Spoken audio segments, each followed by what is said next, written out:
وہ سارے صادق ہیں، ابو بکر صدیق اکبر ہے۔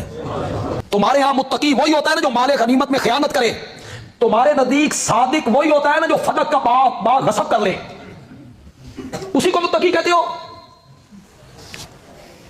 قرآن نے صحابہ کی عظمتوں کو جگہ جگہ بیان کیا، اسی لیے میں ہر جگہ لوگوں کو پکاتا ہوں، ان بچوں تک کے ذہنوں میں یہ بات بٹھانا چاہتا ہوں۔ میں ہر تقریر میں کہتا ہوں صحابہ کتابی شخصیات نہیں ہیں، صحابہ قرآنی شخصیات ہیں۔ اے ابو بکر تو بھی سن لے، اے عمر تو بھی سن لے، اے عثمان تو بھی سن لے، اے سعد تو بھی سن لے، اے بلال تو بھی سن لے، اے عمار تو بھی سن لے۔ آپ بتاؤں میں علی کون ہوں؟ جی مولا انا عبداللہ، میں اللہ کا بندہ ہوں، واخو رسول ہی، اللہ کے رسول کا بھائی ہوں۔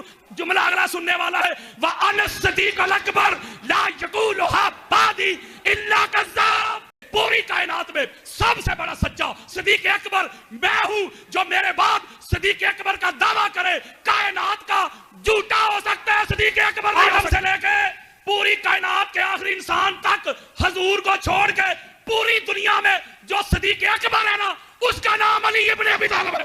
حضرت جی صحابہ اور اہل بیت میں فرق یہ ہے، اگر تو نماز پڑھے آل محمد پر درود نہ پڑھے نماز ہوتی نہیں، اور اصحاب پہ پڑھ دے تو پڑھی ہوئی بھی رہتی نہیں۔